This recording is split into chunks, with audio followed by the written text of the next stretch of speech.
Yo, what is going on, my people? Welcome back to another episode. I'm currently standing up. I apologize. I will come into focus. I have a fanny pack on. This is the thing I've been rocking and wearing again. It's been a while since I was wearing my fanny packs. I don't know what happened, man. I had a vibe and I gave up on my vibe, which is something I don't do. I love my fanny packs. I started wearing fanny packs probably, I don't know, 2 years ago maybe. Got a bunch of fanny packs. I have this one on right now, which is a leather fanny pack, which is like the top of the line. It's a leather leather core fanny pack. I got one from Disney World, maybe? No, not Disney World. I don't know. I got like four or five fanny packs. This is the one I wear the most, and when I'm dashing, it's a game changer. It's a game changer for a few reasons. Main reason, I have some sort of like sensory shit going on with me in my stupid brain. So I have okay. So you have pockets on clothing, right? And for my dudes out there, like, you could probably relate to this more. For the females out there, you could probably relate to this as well. But you people have very tiny pockets, like little tiny pockets. And I think the assumption is you put everything in a purse. So my perspective is, okay, if females have a purse, shouldn't we have a purse of some sort? In comes the fanny pack. It's a game changer. I hate when stuff is in my pockets. I cannot stand having stuff in my pockets. So right now, in my pockets, I have a wallet with silence. Shout out to I'm not gonna say it. I don't want to talk about people if I don't know if they want to be talked about. But I got this from a close person in my life. One of the best gifts of all time. I have, like, it fits like 6 or 7 credit cards. Maybe one day I'll get a sponsor from Ridge Wallet. But this is what I use right now. It's basically just a business card holder, but I use it for all my credit cards and debit cards and IDs. 2 IDs. I have 2 IDs. I got my Maryland one. This is how pathetic I am. This is honestly, this is how pathetic I am. I have my Maryland ID. I retook the picture. I had to update it. I did it about 4 years ago. And at the time, I was not fat. I felt like I looked good. I don't know why people think it's like, if you think you're a good looking person, people will, like, they say like, oh, you're fucking, damn it, I'm not supposed to cuss. Anyways, you're like a self-conceited person. It's like, nah, dude, if you're a good looking person, you're a good looking person. It drives me insane. I'm going to go on a rant real quick. The things that drive me the most insane is when people know something, but then they act like they don't know it. And that's across the board in every single thing. It's huge. This is crazy. It's like the humility. There's a point where humility is so high, it drives me insane, because almost like being too humble is like a level of like extreme cockiness. It's like, hey, dude, I know what you're doing. Like if you're like a mathematician and like you keep on saying stuff like, oh, I'm not that smart. It's like, what are you doing? You are smart. You're very smart. Like, your IQ is 130. Like, we know you're a smart person. Or like oh my God, we were watching Marriage at First Sight. Or Taylor and I, we watched shows before. We'll sit there, watch a show, and every single time a dude or a girl denies their beauty, it sets me off. I turn to Taylor, I pause, I'm like, dude, this is insane. This is crazy. Like, I look at Taylor, and you're a good looking person, right? Because she does it too sometimes. And people have insecurities. I have insecurities. But objectively speaking, you can tell when someone's a good looking person.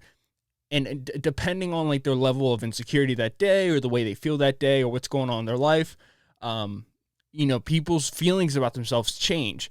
But objectively speaking, this is why models are so successful, because you can put a woman or a guy on a cover of a magazine, or this is why Tom Cruise is the biggest movie star, because he's a good-looking dude. Johnny Depp, good-looking dude. J-Lo, good-looking girl.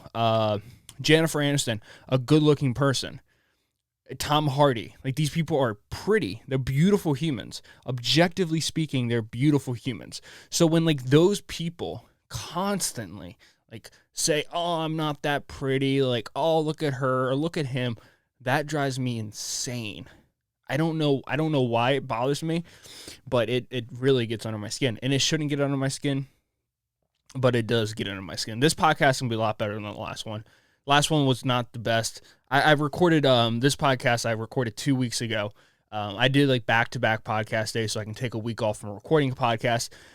Sometimes you just want to take a week off, and that's what I decided to do. But that humility thing, I think it's very. I remember I had a conversation with my dad, and like, I think Benjamin Franklin had a quote about it. But there's this quote where it basically says like humility. There's a certain point, or no, my dad and I were having like a serious conversation, one-on-one conversation. Let me just make sure everything's recording. I always get very nervous that like something's not recording. We were having like this serious conversation, and basically it was like, I was asking him like, "Dad, why are you so humble about everything?" And maybe I'm just a child here. Maybe, maybe with age I'm going to grow out of this, but I don't think I will. And, he was basically just telling me like, he was basically telling me, be humble in everything. And I go like, well, imagine if like Benjamin Franklin or like Thomas Edison, imagine if they weren't humble, or imagine if they were so humble that every great idea they had, they didn't espouse it. They didn't talk about it. Then we wouldn't have anything. Like that's the stance I take. Like if you're a smart person, if you're a good looking person, if you bring value to the world, like show it, aggressively. Because here's the truth. Here's the reality of it, is those people who get upset at you for the feelings that you have about yourself and what you put out into the world, that's not on you. That's on them. Like they have issues. And I've been saying this for years, and I still say it now. Like I'm not special. I'm not. Well, I think I personally think I'm a pretty awesome person. I think I'm an intelligent person. I think I'm very kind. I think I'm very respectful. I'm understanding of humans. I feel like I'm a good-looking person. Like, I'm proud of the person I built. And, like, that's what you should do. That's why you do things in life, to become a better person, And, like, so, like, this idea that after you become a certain thing, like, you start accomplishing things that you want to do, you have to, like, take a seat back and say, oh, well, this person helped me there, or like, yeah, maybe I just got no, fuck that. Like, you worked hard. Like, be like, hey, bitch, I did this. Like, I studied harder than you. Like, I worked out harder than you. I ate harder than you. That's what I did. Because you get like in this cycle where people are constantly humble all the time, and like, nobody works harder because I don't know. It drives me insane because like, I'm not special. You're not special. You have qualities about yourself. Work hard on those qualities. And like, who gives a flying Frenchman burger if people criticize what you do? Like, I don't care. Like, I like autistically don't care. Like on the spectrum don't care. Wink, wink. I've never talked about my relationship with autism, because I don't want to, I don't want to bring that attention to me. It's something that, like, I don't know. It's something that's personal to me. I've had history of multiple medical professionals ask me questions such as, have you ever considered yourself being on the spectrum? Like, I've had that conversation multiple times with like doctors, with like professionals, and I don't really talk about it too much here, because I don't really feel like I need to. Because I don't really want to get into that. But if you have a quality about you, if you have something that people like about you, show it. Like, show it, man. Let it loose. And like, if somebody is like, I can't tell you how many, I've been doing this podcast now. You guys are watching this episode, I don't know, 2 weeks from, I don't know, what's today, 14, I don't know, like the 20th or something like that. I don't know. Maybe like the 28th. I don't know. Let me just check real quick, because I'm everywhere today. You guys are watching this on the 28th. I've recorded this literally 11 days ago. And there's this, there's this, if I stopped the podcast the first time, I had a few comments that were like, what are you talking about? Or, your opinions are dangerous, or like, you're dumb, or like, that doesn't make sense. Like, I've had those comments, not to my face, but I've had those comments on all social media platforms. And like, I've had those comments from family and friends. And it's like, everything he does is clickbait, or like he doesn't make sense, or he just rambles. If I stopped, like, every time I heard one of those, I wouldn't have made it a month out of it. And like, that's with every single thing. As you can tell, today's episode is going to be like a motivational rant, because I feel like people need to hear this shit, because they don't hear it. And then they hear it and then they go like, well, I don't want to be too much. It's like, no, be too much. Be like annoying. Like be annoying to society. Be annoying to your partner. Work really, really, really hard. Like, find something that you like, that you're good at, and just like a racehorse, just go crazy on that thing. Like, lose your mind. Find instability. Go, like, don't have a balanced schedule. Like, this whole idea, like, oh, I gotta balance everything. Yeah, balancing things out. There's a value to that once you achieve what you want to do. I'm not the best example, right? Like, I'm a man of, I'm extreme, right? I go to college, I drop out of college. There's no middle ground. That thought in my mind on that day, about 4 or 5 years ago, I decided, after I got back a test in accounting where I got a D on it, because I wasn't paying attention at all, because I already checked out. When I saw that grade, from the time I saw that grade to the time I walked to the parking garage, I was on the phone with my mom saying, hey, I'm dropping out of school. And I didn't go back to class for the rest of the year. Like, I swear to God, that's the way I function. The same day I decided, like literally the same exact day I decided I'm done with school, I came back to my apartment where I was literally sleeping on the floor. It was me, 2 of my guy friends, and one of my guy friends had a girlfriend at the time. And I was literally sleeping on the floor. Like, when Taylor came over, we were sleeping on the floor. Like, and that's, that's, to me, that's comical, kind of funny. The same day I dropped out, I opened a Shopify website. That same week, I opened an Instagram, Silence Fit. A month later, I had overseas shipping from China. 2 months after that, I was selling clothing to Latvia, Australia, New Zealand, United States, California, Mexico. That's how it works. Like, you can't spend all this time going like, what if like somebody thinks this about me? Like, I don't care. You don't need to care. It doesn't matter. Who are you as a person? Think about the people closest to your life. What would be 5 things they had to say that are good about you, 5 things that they say that are bad about you? Once you get that information, you know yourself. They know you. Yeah, you're not right in everything. You're not perfect in anything, but who gives a flying Frenchman's burger? Like, who cares? Just work really hard.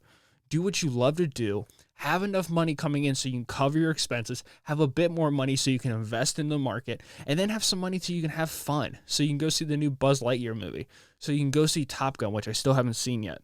I might have seen it by the time this episode came out, but haven't seen it yet. Like, I don't know. It just, things get way too complicated. And they don't need to be complicated. Like, they're easy. Like, I know people in my life who are at a job right now, and they, you set up this, it's almost like free.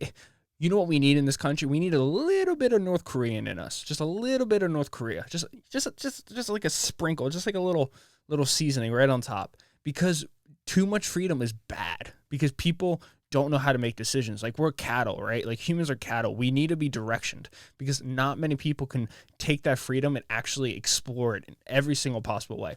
Most people take that freedom and they end up putting themselves behind bars. And I don't mean prison. I mean, like, you come fresh out of high school with all your memories, with your skills, with your knowledge on the world, and you can literally do whatever you want. Like, whatever you want. Whatever you want, because you live in this country. That is a detriment to a lot of people. I'm really talking with my hands today. I'm like Italian Michelangelo today. I'm just kidding. Was that racist? Was that culturalist? I don't know. I apologize to Italians out there. I have cousins that are Italian. Does that make it? I'm just kidding. I love Italians. Shout out to Italians. You got now listen here, Italy. During the war, you were on the wrong side. That's all I gotta say. You were on the wrong side. You didn't like us. You. Let me see. Did Italy support Nazi Germany? I could be wrong. Yeah. So on October 13th, 1943, the Kingdom of Italy officially joined the Allied powers, America, and declared war on its former Axis partners. So from 1938-ish, war started in 1939. 1938 to 1943, October 12th, they were supporting them goddamn Nazis. So listen here, Italy, watch yourself. But you can literally do whatever you want. And that is almost dangerous. It's almost like if we could just have a little bit of King Jong-un here.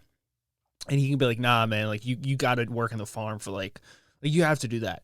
At least people would like become a professional in the farm and like maybe decide, oh, well, this farming system is not really working that well. I'm going to make a new tractor. Or like, I don't really like the seeds. I'm going to make a new variant of seeds. Or like, shit like that.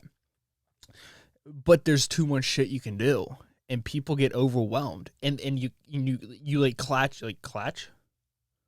You like attach yourself to the thing that is the easiest thing. And that sometimes is, or like the first thing that comes your way. And I'm guilty of that. I did that with my first job when I moved out here. That was my fault. I shouldn't have done that. That's not where I wanted to be. I wanted to be in finance. I didn't like sketchy companies. It was an MLM, mid-level marketing pyramid scheme. And like, I fucked up. I had too much freedom and I failed. And like, I don't know. I look around and so many people put themselves in positions where they fall into a trap. I've talked about this ad nauseum at this point, but there's like traps in this world.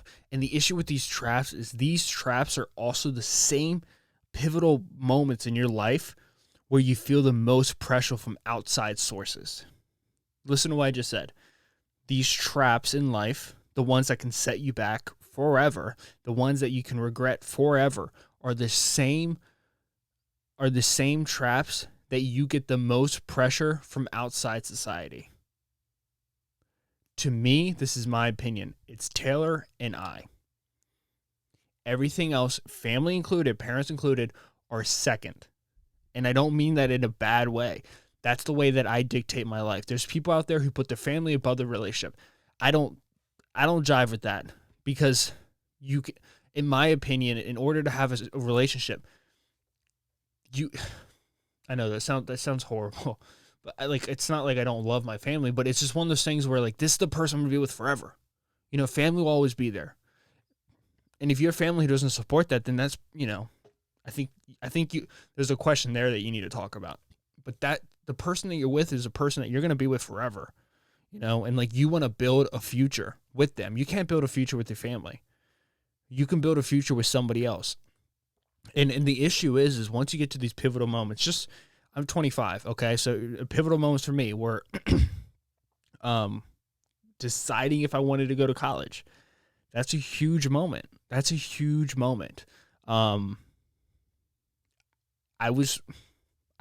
messed up. I went to college, stopped going to college. Went to college, stopped going to college. Went to college again, dropped out of college. Went to college again, I graduated. Started college at 17. I eventually graduated at 25. That's 8 years. 8 years of my life, I went back and forth in college. And then from there, another pivotal point is, do you decide to take a job, a career that you're locked in chains for a long time? I failed again in that aspect. I did. I spent 6 months of my life where I lost money. Instead of accumulating wealth and putting it away into investments, I lost 6 months of my life to a bullshit thing. Okay? Like that. I failed there as well. Do you decide to get married? That's another one, and like those first two, you get a lot of pressure. What's the first thing that people ask you at family gatherings or when you see somebody for the first time? The people who really love you won't ask these questions. Listen to what I just said. The people who really love you probably won't ask you this question because they love you for who you are as a human being, not as a person that because of what you do puts you in a social hierarchy. Because in America, we want to know where you are in the hierarchy of life. That's why the first question we ask you is, how are you doing? Second question is, how's the job? What do you do for a living? What's your plan? It's like, fuck you. Shut up. Why do you care? Why do you care? Because you and I both know, if I told you I'm going to be a garbage man for my whole life, which is the first job I ever wanted was to be a garbage man. If I told you that, you probably would judge me in a certain way, which I don't care. But then, it's just one of those things where it's like people do that in this country. So because we put so much value on your occupation. And understandably so, because from the whole school system's goal is, the whole reason why you go to kindergarten is because you're trying to get a leg up on the rest of the kids, because there's a competition to get into Harvard and Stanford and Yale and all these bullshit institutions that charge you way too much money, even though they have so much money coming in because they have billionaires who give them millions and millions and hundreds of millions of dollars each year, but they still charge somebody who doesn't have an income, who puts it on debt, $60,000 a semester, which is absolute nonsense. It's crazy to me how expensive school is when the education is not getting better and the education is getting free through YouTube. Like, your business plan is going to crash. It's going to crash hard. Like, everything else is crashing hard right now. But so those two moments right there, I messed up on. And then there's that other one, marriage, which I can tell you right now, I'm 25, Taylor's 23. In November, we would have officially been dating for 6 years. I mean, I wouldn't be lying to you. I would be lying to you if I told you that a day doesn't go by, or sometimes throughout the day, every once in a while, once every, couple weeks, where I have the thought in my head, I'm like, damn, I should marry this girl. But then I go like, why? Like, we are both on the same page that we don't want to get married right now. We just don't. And that's for us to, we have our own reasons for that. But essentially we go like, we don't want to get married until we have something where we both have like a career, like there's a stability thing, there's a comfort thing there. And like, it has nothing to do with, it's not that we don't love each other. It's not that we're afraid of commitment. It's when we do it, we want to be as financially comfortable as possible. I want to have a decent paying job. She wants to have a decent paying job, especially now with like this big change that we're going through. And there's a lot of pressure from that, right? Not just from family and friends, but also society. Like, there really is. There's a lot of pressure that comes on. Do you want to get married or do you not want to get married? And that's another thing that you got to be aware of. You got to be aware of that. Those are traps, though. If you gave into the pressure and you went to a college that was way too expensive for you, guess what? You probably can't afford it. And that debt's not going to go away. And you're going to eventually have to pay that debt. Because even with Mr. Joe Biden, who said he would forgive student loan debt, nothing's been forgiven except for a couple $1,000s here at a couple institutions. It's not going to happen. Because when you take debt out, it's a long-term payment. You got to pay that debt back, bro. It's like, no shit. Like, I don't know. I have no sympathy for those kids. And I know like a socialist or like a Democrat would tell me, hey man, like, what are you talking about? Like, even when I said the school system is absolutely corrupt, it's corrupt because people keep paying them that amount of money. Like, you know what I mean? Like, if you didn't pay them that much, if it's a supply and demand thing. If people saw the school system is corrupt and how expensive it is and how you can get a decent education from reading 5 books a month and like going on masterclass or going on YouTube, supply and demand goes down, prices have to come down with it. They're going to have to continue to bring in an income, and it's like, but people will never do that. That'll never happen.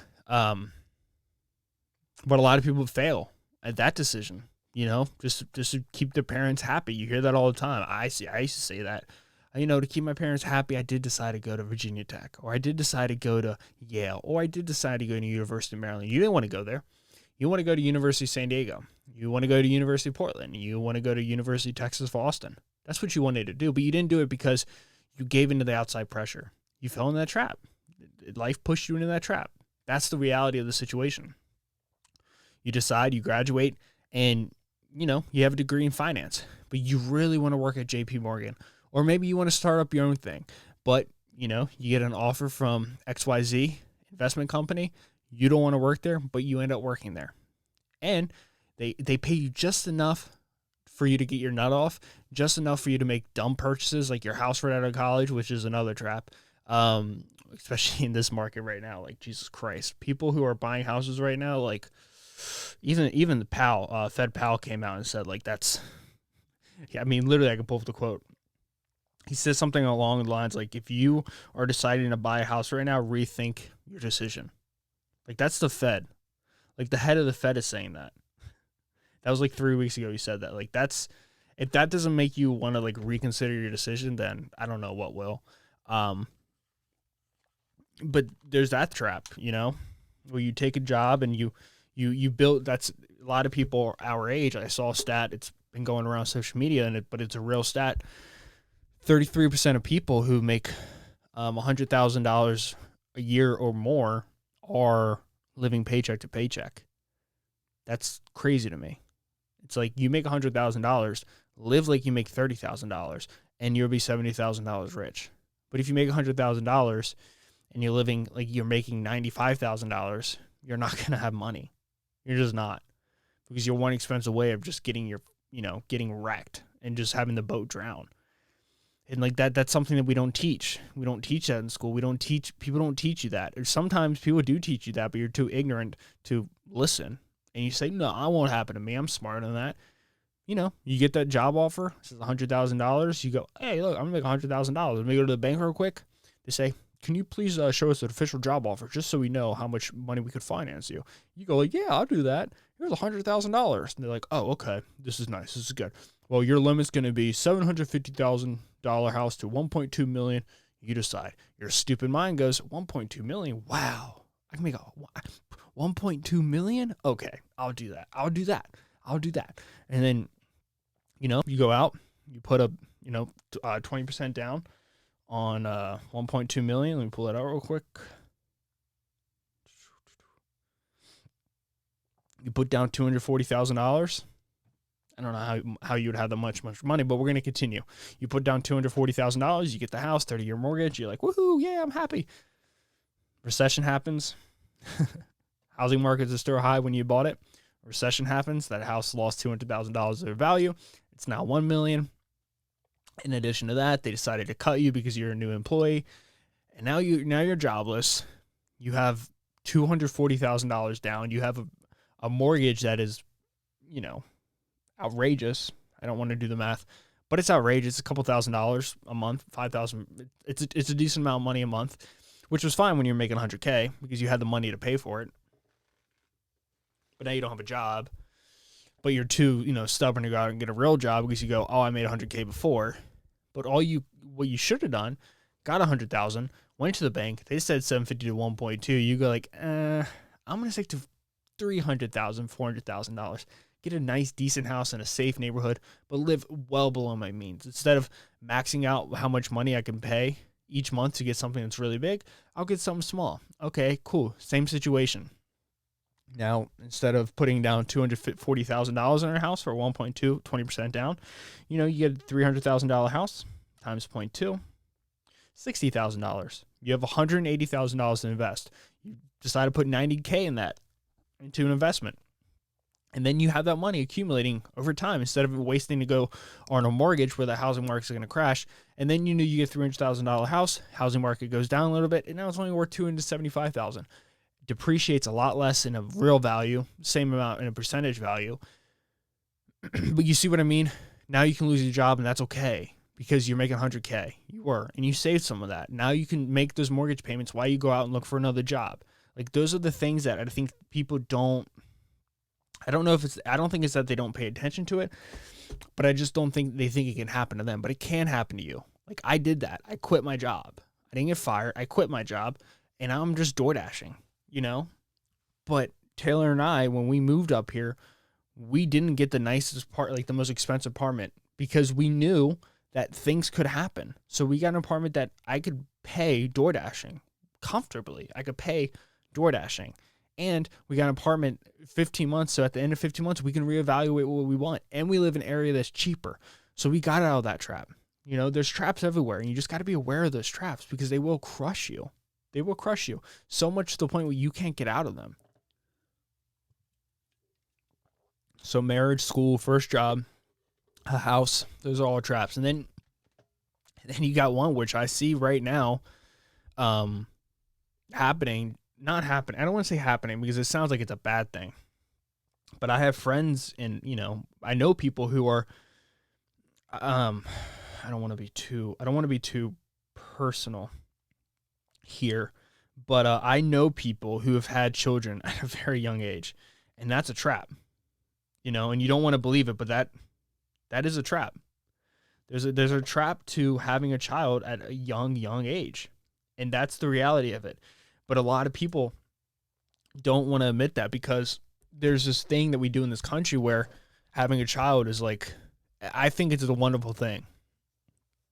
I gotta piss so bad, but I got 30 more minutes, and I'm not a quitter, and I'm gonna put the fucking gas, the foot to the gas to the floor, and we're gonna Maserati ourselves to the end of this podcast, and I'm gonna go in there and take a massive piss. And for all my guys out there, you and I can both agree that peeing when you really have to pee is stupendous. It's amazing. Sometimes I might be a crazy person.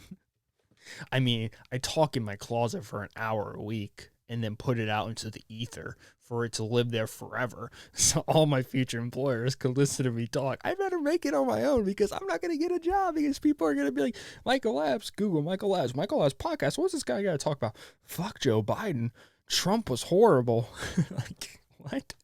I'm a lunatic. I've lost my mind. I've lost my mind. My mind is gone. I'm trying to, can't catch it. Why? Because I've lost it. It's gone. Can't find it. My mind is gone. What was I talking about? Oh, pissing. Sometimes, I don't know if this is the OCD in me. By the way, my OCD has been off the charts lately. I used to take Adderall. They gave me Adderall. When I was on Adderall, it was magical. But I wanted to kill myself because I would get really depressed because I was on Adderall. And I would get depressed because I knew this is a crazy thought. I don't know, people who recreationally take Adderall, what are you doing? Like, that's crazy to me that people do that. I got to start pee dancing. When I took it, I got depressed because I knew that the person that I was when I was on Adderall is not the person that I can be when I'm off of Adderall. And I felt like I didn't like the idea that this pill turned me into Superman, because what happens, like, I felt there was a dependency that was happening, which I did not like. I don't like that. I don't like to rely on anything for me to do well. And like, that really pissed me off. I was scared. I've talked about it before, but like, I was addicted to it. Like, it was easy for me to get off of once I decided. But when I was on it, like, I was getting refills. Like, I remember, not vaguely.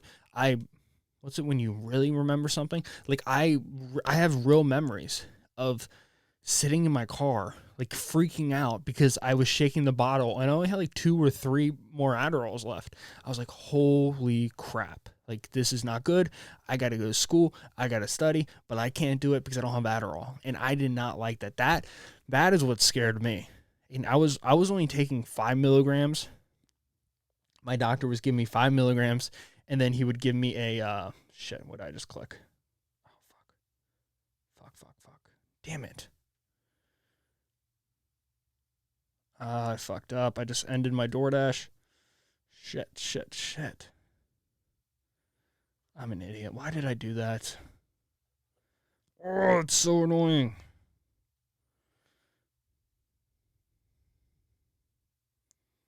Oh, fuck me, man. Oh, that makes me so mad. I'm so angry right now. I'll deal with it, though. Whatever. God damn it. I was...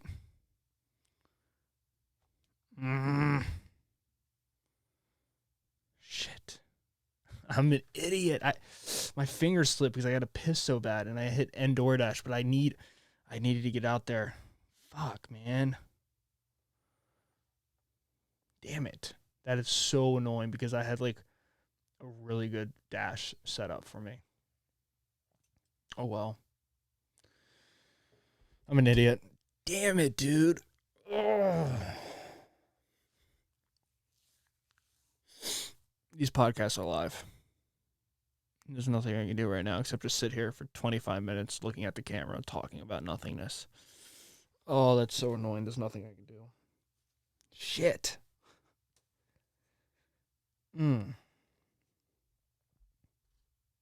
Maybe I'll just keep it like this. And if it turns red again, I'll click the button. And I'm going to be slightly distracted during this podcast. I apologize for that, guys. Damn it, I'm so mad. I had a good DoorDash. I was going to... Okay, whatever. Sorry, I digress. But I was on Adderall, and I didn't like the person I was because I couldn't be that person all the time. And I had a doctor who was giving me 5 milligrams. Like, I did everything. Like, I was properly diagnosed with ADHD. Like, they hooked me up with the... I don't know, not the HIV. That killed people. No, the EKG. Yeah, EKG. Electric... something. And so I had ADHD. I went there because my therapist, a doctor diagnosed me, blah, blah, blah, blah, blah. It came back. I had ADHD. They put me on medication, and I went in there, and, he would ask me questions. I would have to, because with Adderall, you got to go to the doctors to get a refill each time. You can't just automatically refill it, which is good because it's an amphetamine. I think that's the way it should be, because I've seen a lot of meth heads, and if they could just get it all the time, like that would be an issue. But it was messing with me because if I didn't have it, I would get anxiety. And I was like, shit, that's not good. Like, that's not good. And I felt like I couldn't do anything unless I had it. And to me, that's addiction. So I was like, I got to get off of this shit. I did. I went cold turkey. I stopped taking it. I haven't taken it in 2 years. But when your boy was on it, that shit's magical. I'm not trying to be like, oh, take drugs. But, like, if you can get your hands on Adderall, dude, you can do anything. But that made me depressed because of that. But it made all my OCDs go away. Like, I have this one OCD right now that is almost unbearable. It's gotten to the point now where it was kind of like a joke, but it's at the point now where it's almost unbearable for me. And I think a lot of it has to do with my job, right? I'm just door dashing, so I don't really have a lot going on. I'm just sitting in my car, listening to podcasts, listening to music. By the way, Drake dropped an album today, which was 2 weeks ago, which is a nice surprise. Very excited for that. Thank you, Drake. It's like, thank you, never mind, something. I don't know. His album names are always weird to me. They're always odd names. But, like, my OCD has just been bonkers lately. It's been so I do this thing a lot with, like, my fingers where I will take a word, like, here you go, Virginia Tech Blacksburg. So I'll go ahead and put that all in order. So it'd be like AGIINRV, CEHT, Blacksburg would be ABB, GKLRSU, Blacksburg, ABB, CGKLRSU, Blacksburg, BLACK, SBURG. That's 10 letters. I got to put it back in order, get the same amount of letters. If I get the same amount of letters, I know I successfully did it. So it would be ABBCG, KLRSU, Blacksburg, Virginia, VIRGINIA, Virginia, AGIIINRV. So I do stuff like that. Occupy Mars would be CCOPUI, AMRS. Podcast would be ACDOPST, ACDOPST, PODCAST. So, like, that would work out. But sometimes I run across words where I just, like, it doesn't work. Like science, for example, CCEEINS. That's an easy one. ORU. CEEGLOO would be college. Like, that one works. But sometimes I run across words where it just doesn't work out for me. Or sometimes there's, like, patterns. So, like, I'll be sitting there hanging out with Taylor, and she'll be like, what are you doing? Because on her back, I'll just be, like, tapping her back. She's like, what's going on? I'm like, I've been stuck in, like, this cycle of trying to get, like, the gaps right. So, like, I'll hit my pinky down, and there'll be a space, 1, 2, 3, 4, 1, 2, 3, 4. Then I got to go the other way, 1, 2, 3, 4, then space, 1, 2, 3, 4, then space. So I have to do that all the time, which is exhausting because I don't like that. Like, I don't like that. I wish I could just not do that. It comes in cycles. Sometimes it's better than others. Sometimes it sucks. Lately it's just been horrible. Like, lately I can't concentrate on anything, and I don't know. I'm coughing that up to just, I don't have a job that's like challenging me, so I'm constantly like just bored. I don't feel like I'm challenged. But once like I'm focusing on something, it goes away. It used to be really bad when I would read. When I would read, I couldn't get through anything because every single word was a word that I would try to put in order.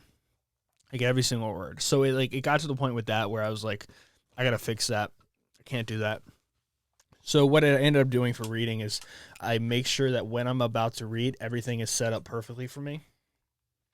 I make sure that the room, there's no lights on, or there's just like 1 or 2 lights on. I make sure that I'm comfortable, I have comfy clothing on. I have really weird sensory things when it comes to clothing. Like, there's a reason why all I wear is short shorts. There's a reason why, back to the beginning, why I have a fanny back on. I think they look cool, but also because it makes me a happier person, which sounds crazy. But like, I can't wear underwear. Underwear will put me over the top. You put underwear on me, I will kick out of them like a horse, like a damn zebra. What's that thing they say about zebras? You can't put a saddle on a zebra. That's how I feel with underwear. I'm telling you, man, I just can't do it. I used to be able to do it, and I can do it, but I will get upset. The reason why I stopped doing it is because I used to get upset about it. So if I just put them back on now, I'll be upset. I don't want to be upset. I want to be as happy as possible. And for some people, that's meditation. For some people, I'm sorry, I got to pee so bad. That's a lot of other things. For me, it's just no underwear. It squeezes me. When it squeezes me, I feel tense. When I feel tense, I just feel like, I don't know, it drives me crazy. That's why I wear short shorts, because I have free flow of my legs. Like, everything is loosey-goosey there. I don't have any underwear on. My shirts, I got to wear a certain amount of shirts. I can't just wear any shirt in my closet. Sometimes, like, if you catch me on a really bad day, my bed will have no clothing on it. By the time I'm done getting ready for the day, there's probably 4 or 5 pairs of shirts on there, jackets, sweatshirt. I'm fine on socks. I got to wear a certain sock, though, that has a certain material to it.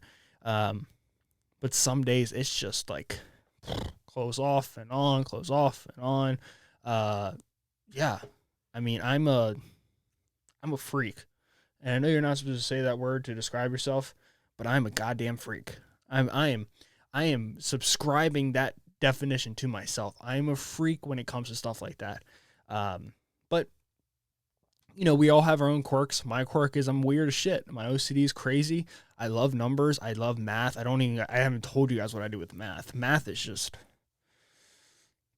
the shit I do with numbers is crazy. Gas prices. I love gas prices. Not now, literally, but like time. I love time. Time is so fun for me as well. Like, there's so many things that I do that are just, if I told you guys would, be like, hey man, maybe you belong in like a mental institution. And you know what? Maybe I will end up in one of those one day, but not now. Right now, I'm just hustling, making money, enjoying my life.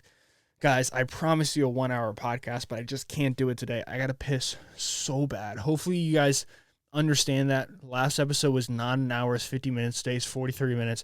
I apologize. I promise you I will get 1-hour episodes back up and rolling for everybody, but I got to piss right now before I pee myself.